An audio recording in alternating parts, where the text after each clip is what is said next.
ఒక అడవిలో అమాయకపు జింక, దుష్టపూరిత ఆలోచనల గల నక్క రెండు స్నేహంగా ఉండేవి. అమాయకపు జింక అడవిలోని చిన్న చిన్న జంతువులకు సహాయం చేస్తూ ఉండేది. అందువలన మిగిలిన జంతువులన్నీ జింకను పొగుడుతూ నక్కను పట్టించుకునేవి కావు. అది చూచి ఓర్వలేని నక్క జింకను ఎలాగైనా చంపేయాలి అని అనుకుని ఒకరోజు అడవిలో ఆలోచిస్తూ వెళ్తుండగా దాహం వేసి పక్కనే ఉన్న కొలంలో నీళ్లు తాగడానికి వెళ్తుంది. అప్పుడు అక్కడే ఉన్న ఒక మొసలి దానిని తినడానికి దగ్గరికి వస్తుంది.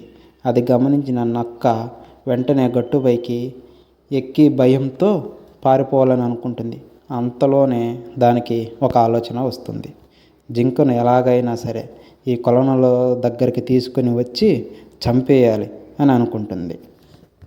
ఆ తర్వాత రోజు నక్క జింక దగ్గరికి వెళ్ళి, మిత్రమా, ఇక్కడి నుంచి 2 మైళ్ళ దూరంలో ఒక దేవుడు కొలను ఉందంట.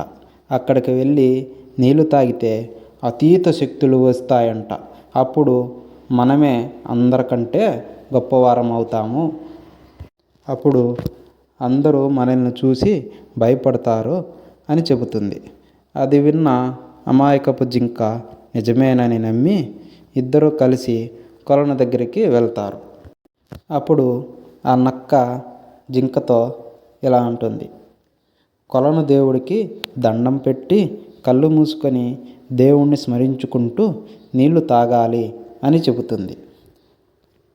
అది విన్న జింక అలాగే అని నమ్మి నీళ్లు త్రాగడానికి కొలనులోకి దిగుతుంది. అప్పుడు పక్కనే ఉన్న ముసలి జింకను తినడానికి చాలా ఫాస్ట్గా దగ్గరకు వస్తుంది.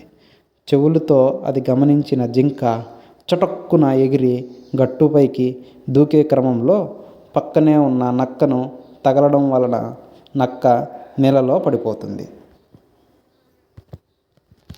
అప్పుడు మొసలి వెంటనే నక్కను పట్టుకొని నీళ్ళలోకి లాక్కుని వెళ్ళి చంపి తినేస్తుంది. ఈ కథ యొక్క సారాంశం ఏమిటంటే, మంచివారికి మనము ఎప్పుడూ చెడు చేయాలని అనుకోకూడదు. ఎందుకంటే ఆ చెడే మనల్ని మింగేస్తుంది. Thank you so much.